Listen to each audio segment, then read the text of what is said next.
Alrighty, well, a very, very happy Monday, and welcome to another episode of the TNC Sports Talk.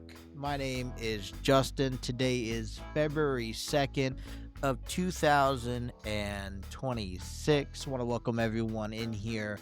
I do want to apologize for my absent last week. Boy, where do I begin? I knew that we're supposed to get hit with the snowstorm. That was the original plan. My wife was off Monday and Tuesday. We were going to hang out. So I know that depending on weather, Monday and Tuesday's episode was going to be questionable.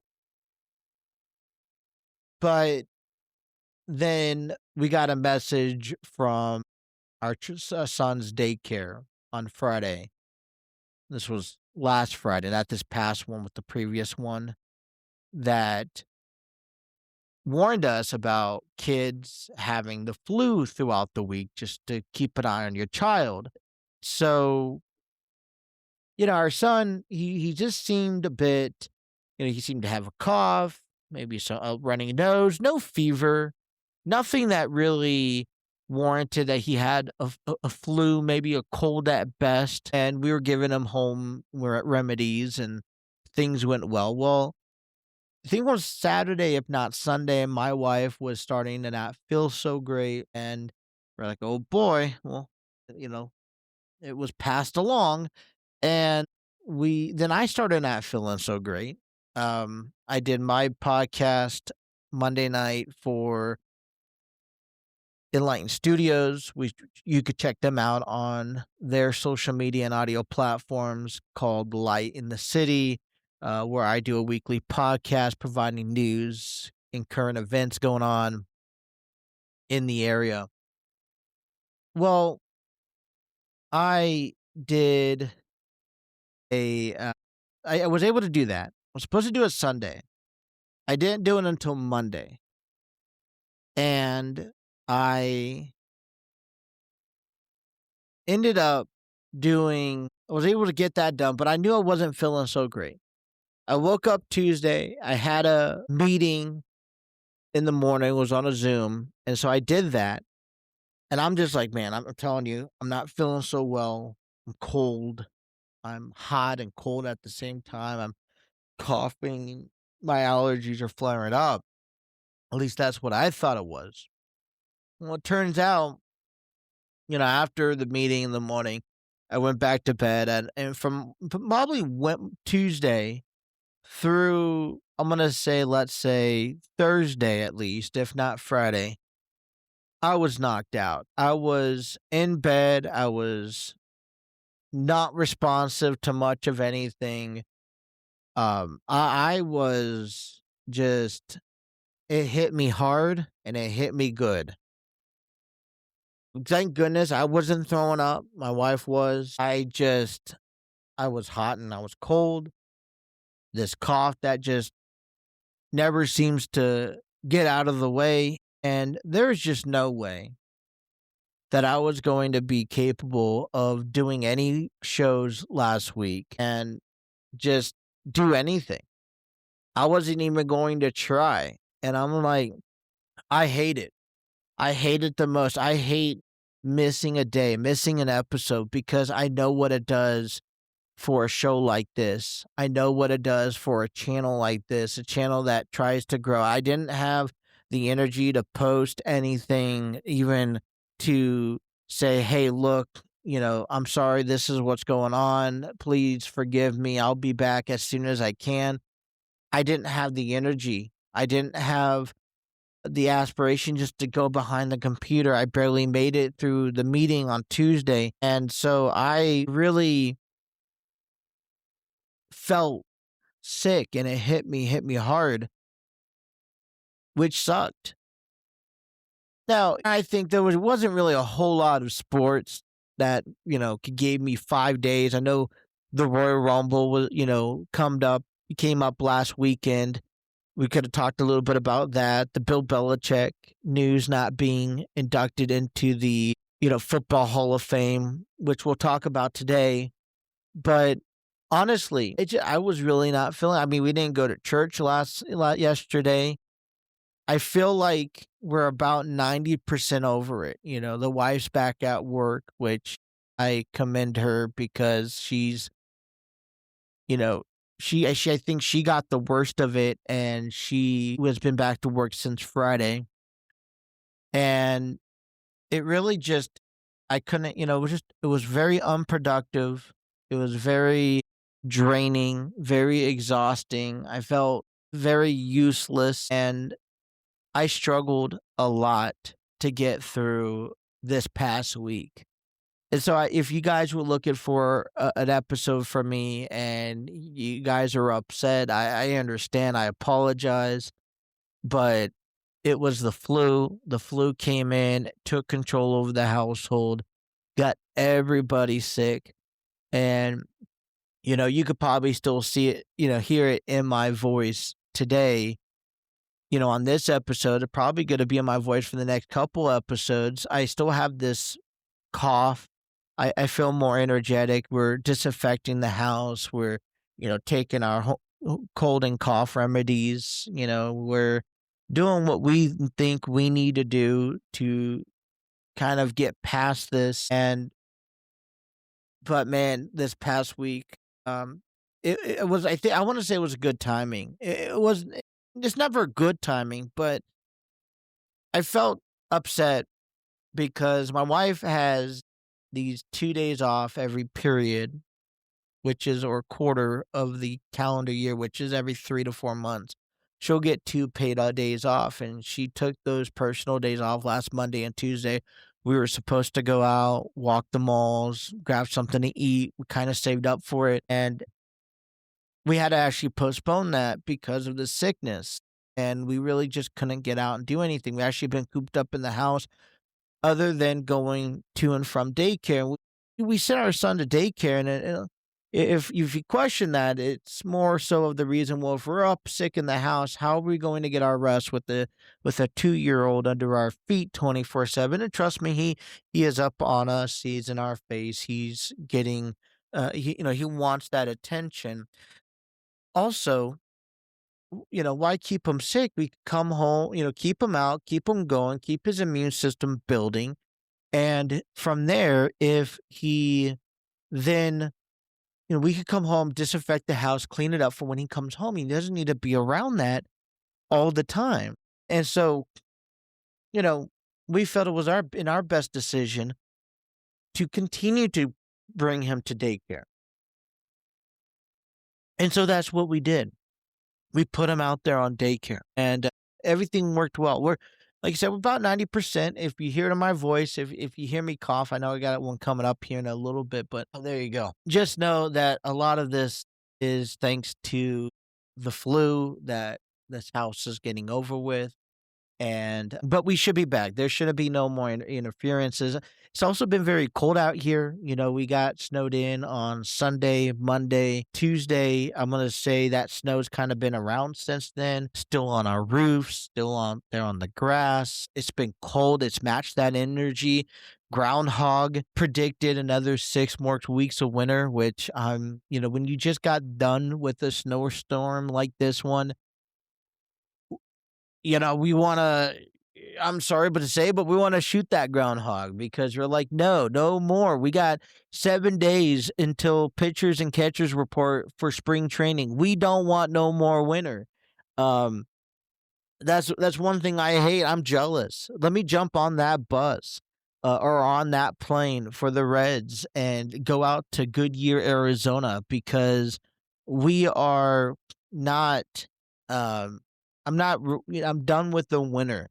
I'm ready for the spring. I'm ready to talk some baseball with you guys.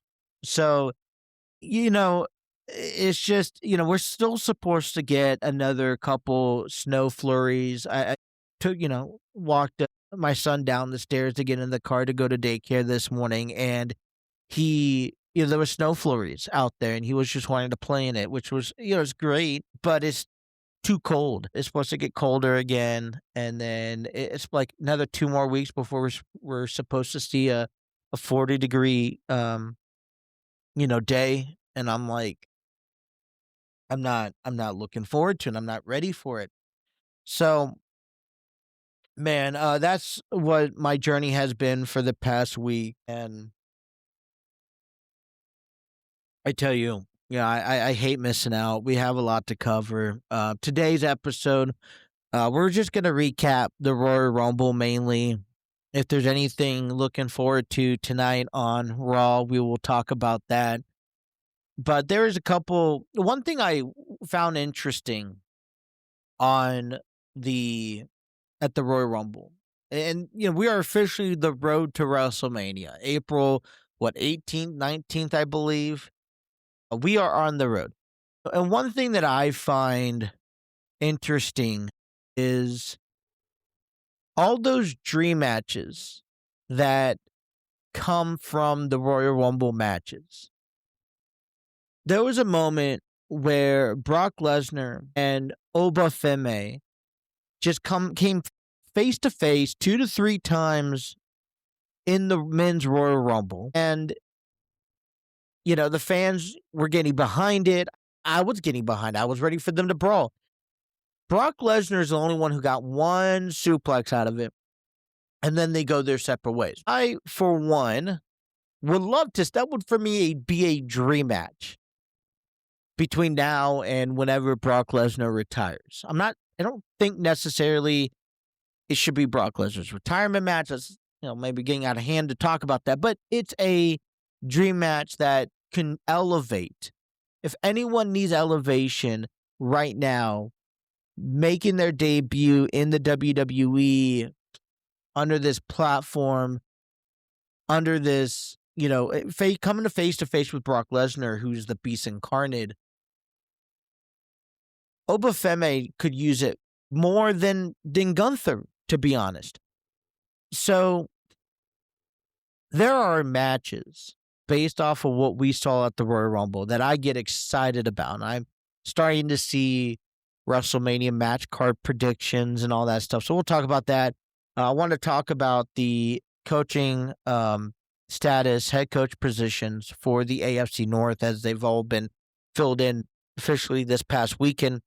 I do want to start off with the news that broke yesterday.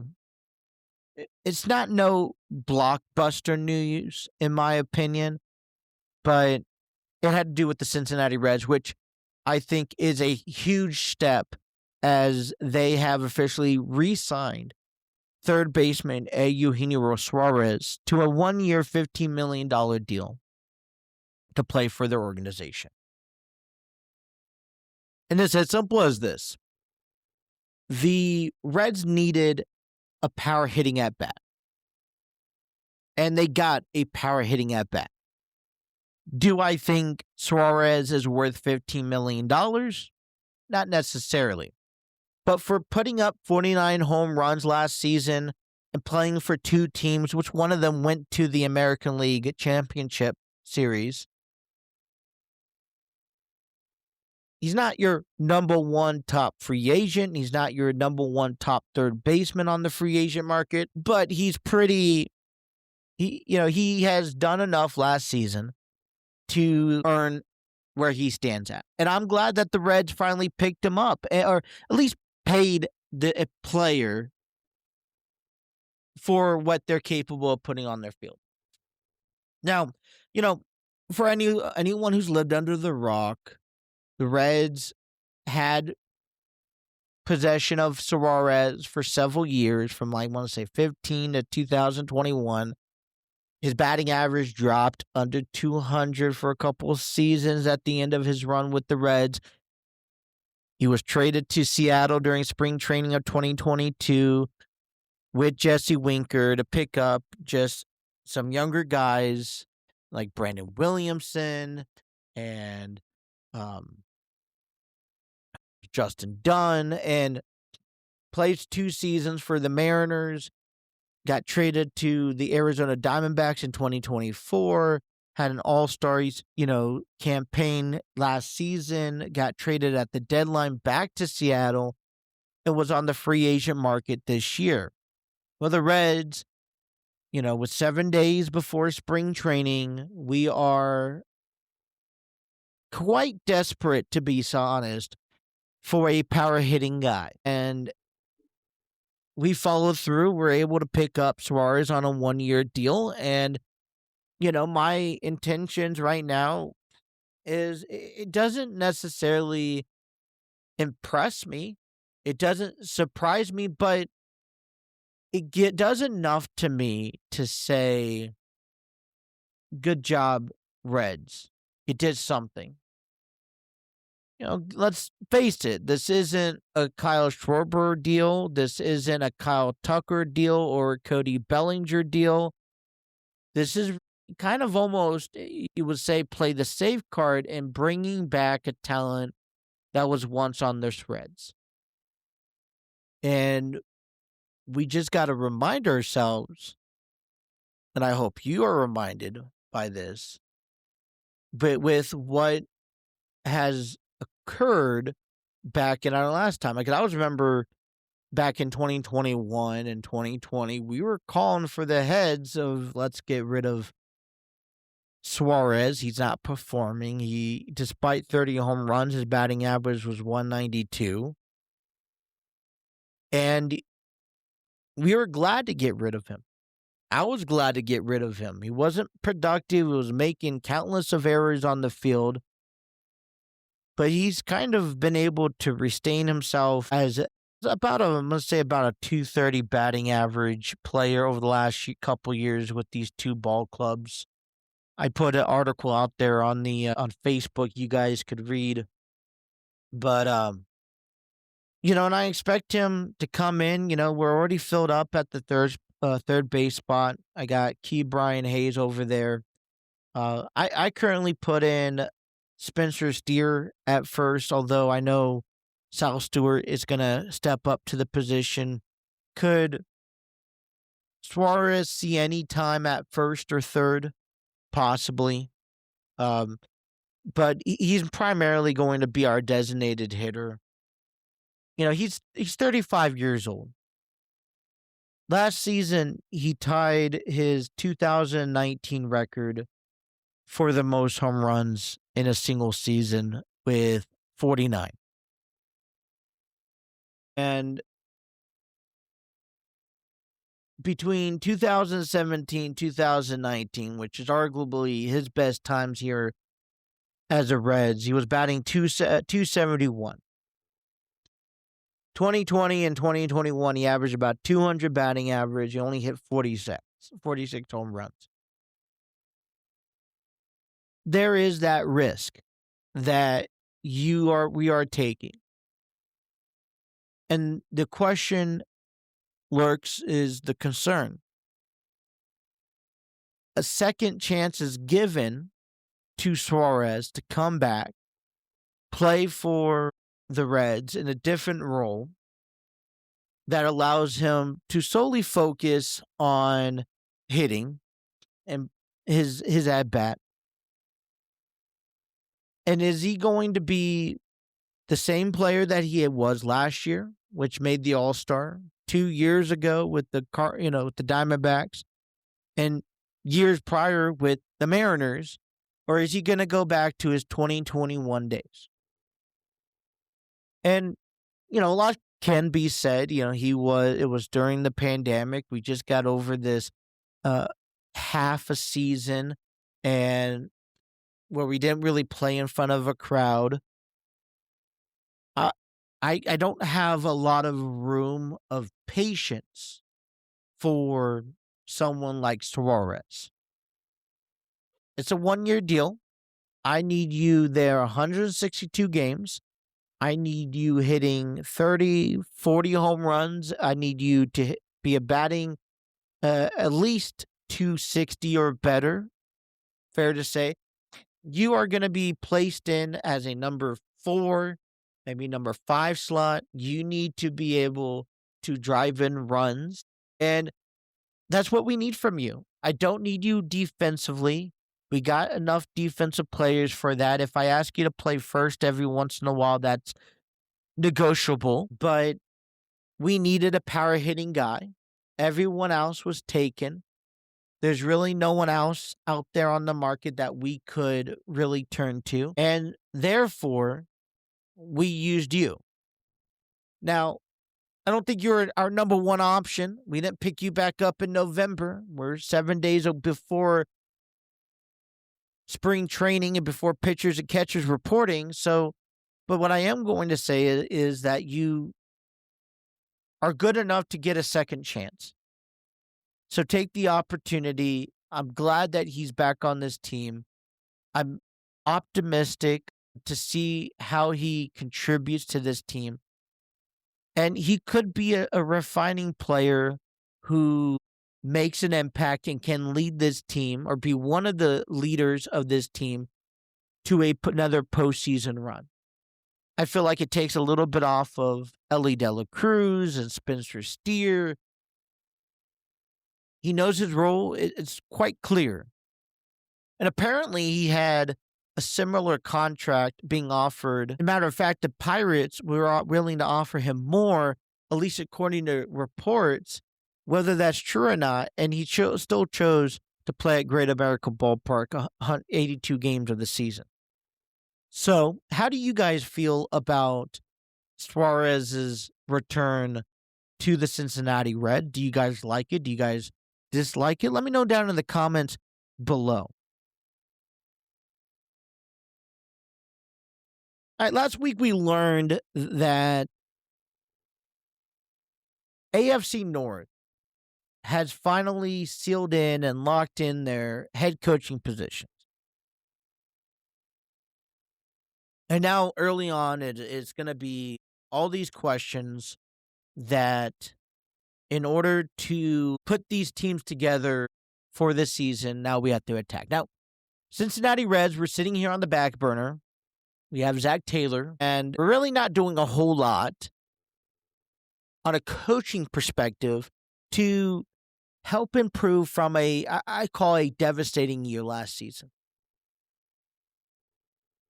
Still can't quite wrap my head around that Mike Brown and the Bengals organization is just okay, knowing clearly that our success runs off of what Joe Burrow is on and off the field. And even when he is on the field, that doesn't guarantee us a win. Now, we know a lot of things that we need to work on. We don't really have safeties. We don't have much of corners. We don't have a couple of linemen that we need. You got to work cut out, and now it's time to get to business, right? Super Bowl's here. It's going to be over with in about a week. And come next Monday, February 9th, I believe, it's time to start answering a lot of these questions about what we're planning on doing. And now all these other three teams have those same conversations. The Cleveland Browns picked up Todd Monken. Baltimore Ravens signed the Chargers offensive coordinator, Jesse Minter. And Mike McCarthy is going over to the Pittsburgh Steelers as their head coach. How do you guys feel for any team that, for any fans that support a team in the AFC North? How do you feel about these new head coaches? Just a season ago, it was Kevin Stefanski, it was John Harbaugh, it was Mike Tomlin, and it was Zach Taylor. There's only one guy returning into this division next year, and that's Zach Taylor. Jesse Minter he's going to get his opportunity, right? He has players. He has Lamar Jackson. He has Derrick Henry. I think he has enough to where he can work with it and build during this offseason, hopefully. What about the Cleveland Browns, Todd Monken? Well, I feel like this is just another head coach that is to buy time. And if you make someone out of it, you make someone out of it along the way. I think the Cleveland Browns move forward with Shedeur Sanders. I think that's the only clear option they should move forward with. I think they should build off of it. I think that they should put all their chips into one pile and invest on Shedeur Sanders as their future quarterback and give his proper dues over the next year or two before going into any drafting of another quarterback. And Pittsburgh Steelers, I heard this being said the other day, and I have to agree, this is almost a sideways trip. This is always, with Mike McCarthy from Mike Tomlin. This doesn't really help improve this team. This doesn't really take any steps back. This is a neutral agreement that keeps the Steelers where they are. Now, their movement's going to be what happens in the outcome of Mike McCarthy being the head coach. Sure, Mike McCarthy can win games. Mike McCarthy can take a team to a playoff, but he can't go beyond a playoff win, just like Mike Tomlin in recent years. And I was also listening to something the other day, which also made a lot of good points in this, is that this is a change in the generation of fan bases. In order to listen to fan base and what they want, you got to understand who they are. And they are fans that want to win now. They don't want to wait 7 to 10 years to win a Super Bowl. They want to win now. This goes back around to the statement I made a couple weeks ago where head coaches to a new team has about a 3 to 5 year window to win a Super Bowl or to be successful. Usually, if they're not there by that end of that run, it's either move on, but anything afterward that it's a rarity to find success in that division or with that organization. So the clock is ticking, right? To Todd Monken, to Mike McCarthy, to Jesse Minter. These guys got 3 to 5 years. They got that fresh look. And if you just look at those three teams alone, who really has the most complete team that has the best advantage to having success out of, you have to go back around to the Baltimore Ravens, no? I'm just looking at the three teams that all hired new head coaches this past week. Jesse Minter has a established quarterback. He has a solid offense, and I say, yeah, the defense could use some work, but they're not too far off, no? When you look at Mike McCarthy, the number one question is, well, who's your quarterback? Maybe you bring in Aaron Rodgers for another year, maybe you don't. The point to be made is that regardless of what you do, eventually you're going to have to find yourself a quarterback. Now, Pittsburgh may be a defensive team. They may win games defensively. They're still going to have to build around an offense in order to back up their defense. So maybe they come in second place. There's just not enough for Shedeur Sanders and Todd Monken. And maybe there's just not enough to see out of Todd Monken to really have some sort of influence. It's been week in and week out where we've heard coaches reject an opportunity to head coach the Cleveland Browns. I don't know what it is. It must be toxic because people are running faster than they came in when it comes down to Cleveland and their head coaching position. But now the line is set, which is the most important thing. And that is to focus now. We got our head coaches out of the way. Who needs a new quarterback? That'll be decided coming up at the draft. And how can we now get ready with the team we have to prepare for next year? And if you look at it today, because there's not a single team in the AFC North that is in the Super Bowl this Sunday, Who is the dangerous team? Who has the better chance of winning a division and possibly going far in the playoffs? Does a Jesse Minter with Baltimore, does a Mike McCarthy with the Steelers impact their teams significantly enough to boost themselves, or does the Bengals still fit in that picture? And I really don't see too much behind the coaches because you got to leave it out there on the field. I see the Ravens still up there in the category. I think depending on what the Steelers do will depend on the outcome. But I see the Bengals right there with a healthy Joe Burrow. And then Mike McCarthy comes in third, probably an interesting race, and then the Browns coming in last.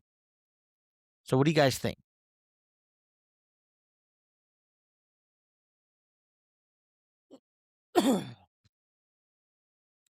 Alrighty. So I want to talk a little bit about Enlighten Studios. We're finally in the month of February, and they have a couple events coming up here.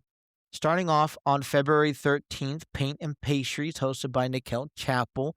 It's a fun, laid back, innovative experience where you get to paint and learn from local artists while enjoying some tasty treats. It'll be displayed February 13th on a Valentine's Day edition at the Archfield Theater in Cincinnati, Ohio from 6 p.m. to 8 p.m. You can get your tickets today by heading over to tickettailor.com. Also, upcoming here at the end of February, Enlighten Studios will be putting on a theater production called Grassroots, written and directed by Terry Chappell II. Grassroots will be going on at the Archville Theater in Cincinnati, Ohio from February 27th to March 8th with 8 performances. You can get your tickets today by heading over to tickettailor.com for more information. It is also Black History Month, and I posted an article on social media yesterday, and it will be something that we will be visiting at the beginning of every week, heading into throughout the month of February. Well, Black History Month is an annual celebration of achievements made by Black Americans and a time to reflect on the central roles of African Americans in U.S. history. Began as a Negro History Week in 1926 by historian Carter G. Woodson, who celebrated Black contributions, becoming an official month-long observance in the U.S. in 1976. It's celebrated in February to honor figures like Abraham Lincoln and Frederick Douglass. Black History Month is celebrated globally in different months, as the UK and Ireland celebrates it in October, featuring yearly themes and highlighting milestones from guys like Jackie Robinson to Tuskegee Airmen.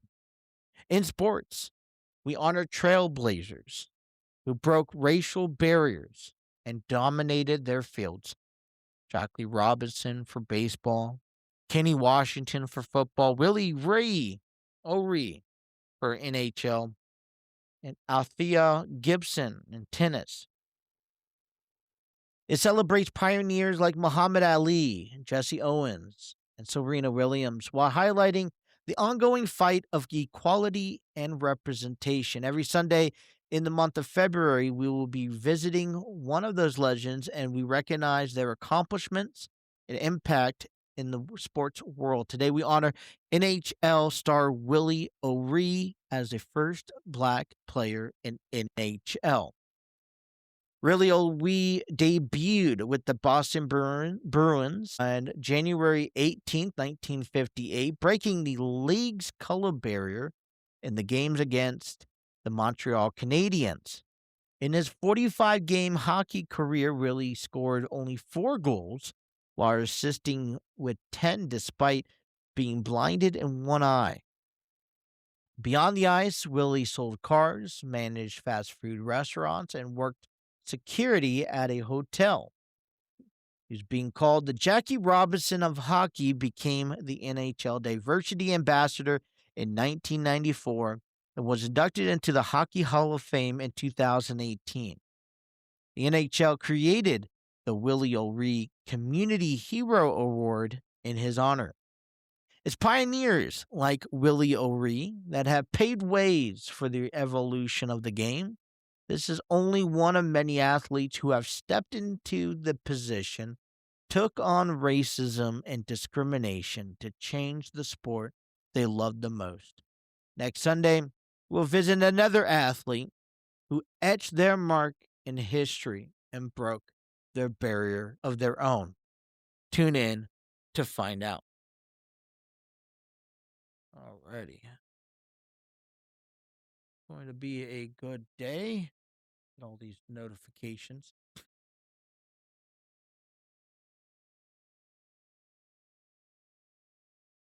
All right, before we get into wrestling, I do want to talk and give you my take on the Bill Belichick situation. I know I'm late to the party. I've been out sick last week. Please give me a little bit of relief, as there is a lot to be said about this.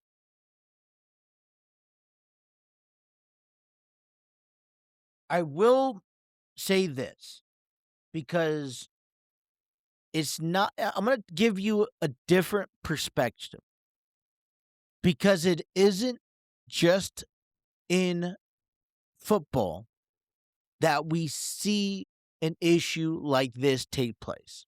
There is no doubt that Bill Belichick's accomplished, regardless of accusations or his accusements of whether you like him or hate him, Bill Belichick is one, if not the greatest coach of all time. There is no one top tiering his accomplishments. And if you can't see that and acknowledge him for what he has been capable of doing, then there is a true issue. And it defines across all the sports how players, coaches, and owners and whatnot should be viewed in order to be in the Hall of Fame.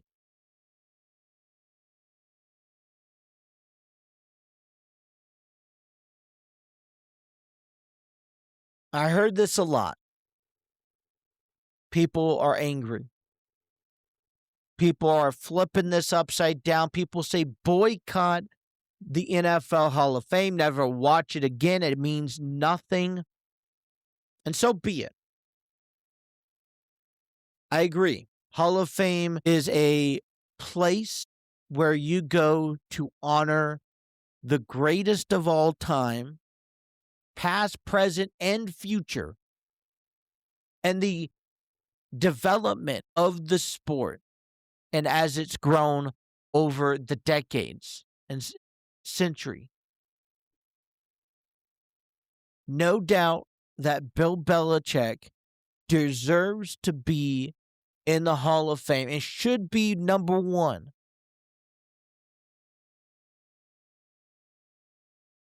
What he was capable of doing with the New England Patriots over his tenure with the organization doesn't match anyone else out there.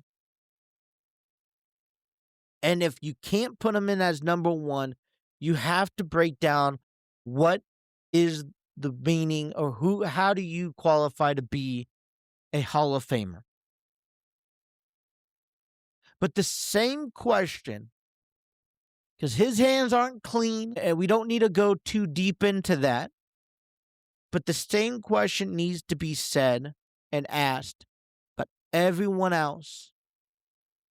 How do you view someone being in the Hall of Fame?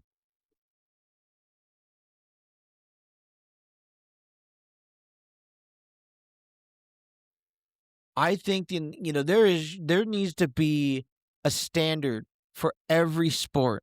Football, baseball, even the WWE needs to have a standard and a system that puts people in the Hall of Fame based off of their accomplishments on the field or in action and not off the ring. this is what upsets me. I understand completely Chris Benoit, what he did at home and the choices that he made, that his family did not have the choice to live and die that day, but he had the choice. I understand all that. I'm not arguing about that. What I'm arguing is that what he did in the ring was legendary, was monumental, was a Hall of Fame class. And that right there alone should be what we view and value him on, is what he did inside the ring. And that's my argument for why he should be in the Hall of Fame. Pete Rose, who has been punished and then some, has been this image representing baseball entirely of what not to do. And hey, this is how serious we are. He should be in the Hall of Fame. Get it? Gambling, big no-no, slap on the face. You look at it today, and people are endorsed, players, athletes are endorsements for Hall of Fames.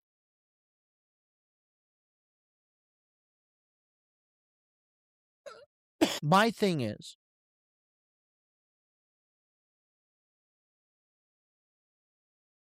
Pete Rose played to win. I'm not saying that gambling was okay.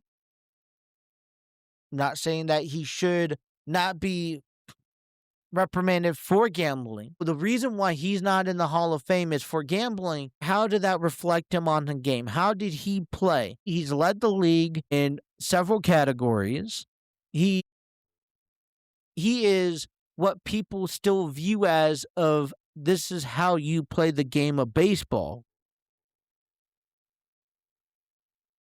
He is one of the pioneers that when you think of baseball and you think of people you should watch and take a lesson from, you look at Pete Rose. So if you want to sit here and not put Belichick in because he was part of Deflategate or whatever scandals that you think he was a part of, so be it. But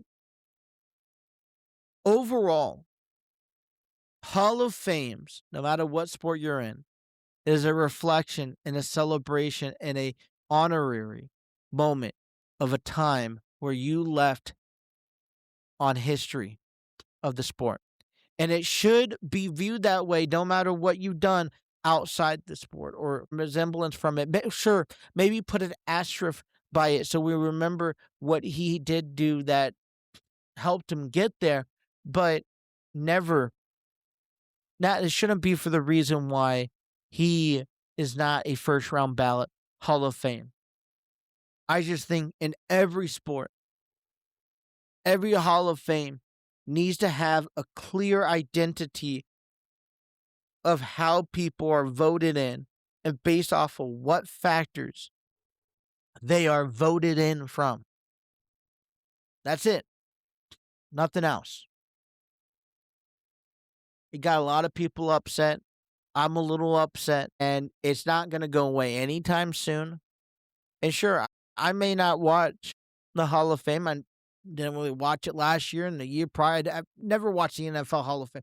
Don't even watch the Baseball Hall of Fame. I do honor the people who are being inducted because they have done something significant enough that their peers believe they deserve to be recognized. Sure. But I just trying to understand behind the scenes of what it takes and how you should persuade someone to be inducted into the Hall of Fame is a whole nother category. The Royal Rumble was back on Saturday, was in Saudi Arabia, and we had our first taste of what WrestleMania next year is going to look like. What was your first impressions from the Royal Rumble?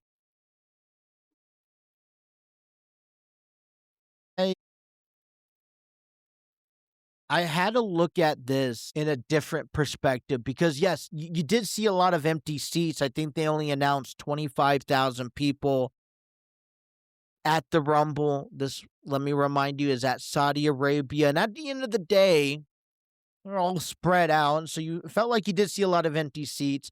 Wasn't really well perceived. And the first image I'm thinking to myself is, man, what a disappointment this turnout was. Well, let's remind you, they're in Saudi Arabia. They are in Riyadh. It's very selective.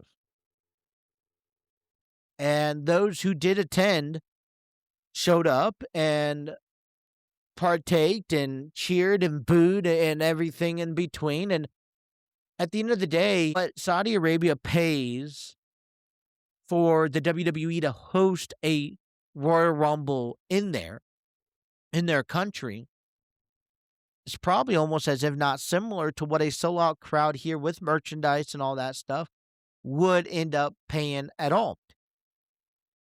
I don't know what the details of this contract concludes. This has been going on for years, right? And for almost over a decade, I believe now. And they signed a deal. They know they're going to make money off of it, and I can only imagine this deal at some point did include a Royal Rumble, probably a Survivor Series, a SummerSlam, or even a WrestleMania, which we will see next year. But at the end of the day, if that's what business asks for, you got to.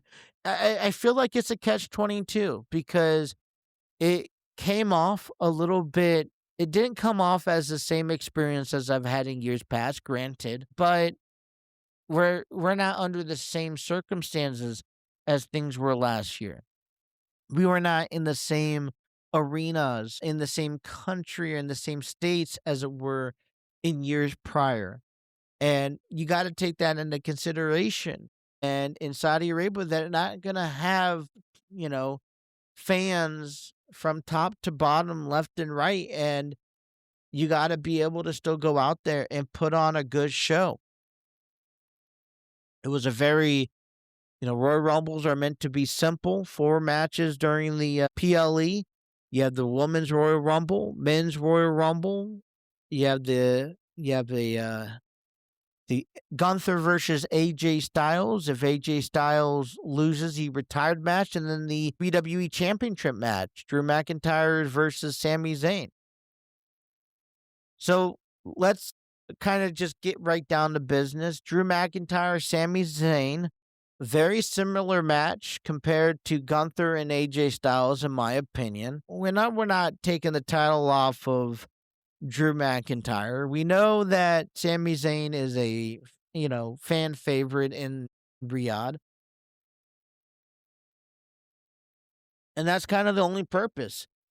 Sami Zayn also does a very good job at selling injuries, and he makes Drew McIntyre look like he's destructive, and he has destroyed everybody in the past. It's just my opinion. Sami Zayn really sells injuries. It really looks like his body's being destroyed. I don't know what it is. Really like it, though. Drew McIntyre retains the WWE Championship. Gunther beats AJ Styles, puts him in a submission, a long fought hard submission, at which AJ Styles ends up passing out, and the referee was forced to stop the match, declaring Gunther the winner. This means that AJ Styles loses, and he is forced to retire from the WWE. Let me specifically say from the WWE.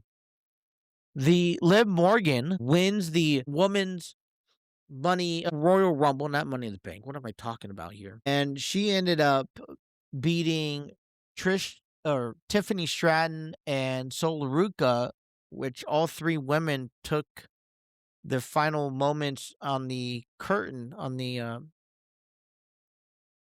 outside of the ring, and Sol Ruca kind of got caught trying to do the soul catch, and she ends up getting eliminated by Tiffany Stratton. And Liv Morgan eliminates Tiffany Stratton to win, and she will now go on to WrestleMania to face a champion of her choosings. And Roman Reigns wins the men's Royal Rumble match, eliminating Gunther, and he will go on to WrestleMania to face a person of their choosing. Now, I don't know what happened, but the moment I saw Gunther enter in the Royal Rumble, I felt that he was going to win. He just retired AJ Styles. He's going to go win. I don't know the severity, and I'm interested in learning the severity, but it looked like to me that Gunther had a knee injury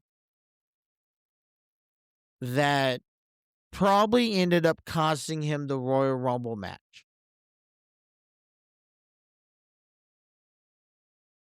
He was kind of favoriting his knee for quite some time during the match, and that was noticeable. And I just can't help but figure if that had anything to do with the outcome.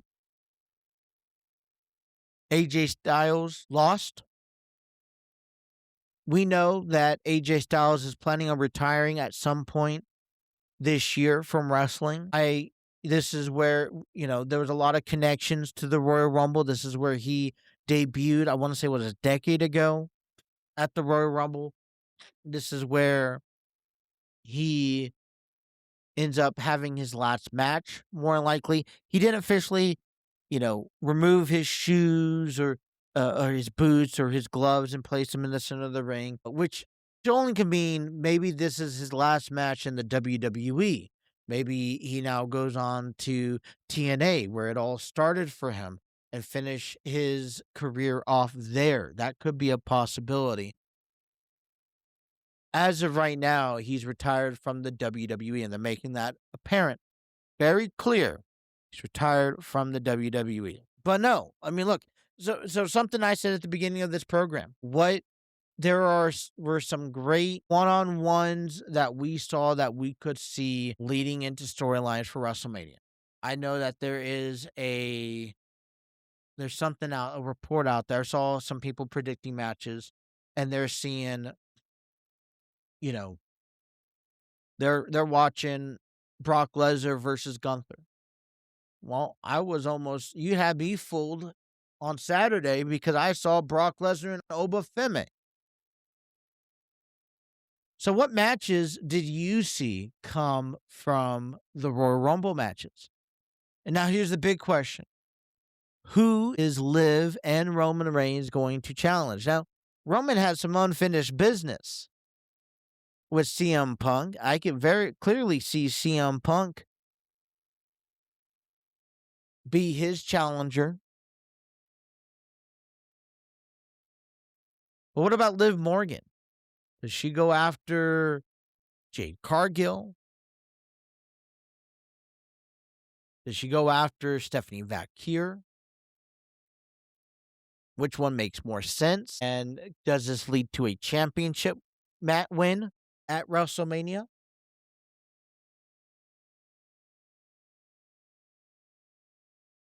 But just like Survivor Series, we saw another mystery man. Braun Breaker was the number 2 entrance. Saw about that early on, and Paul Heyman wasn't happy about it. And this man in a black mask, wearing all black, comes out and attacks Braun Breaker, tosses him in the ring. Obafemi eliminates him, and then this person curb stomps Braun Breaker.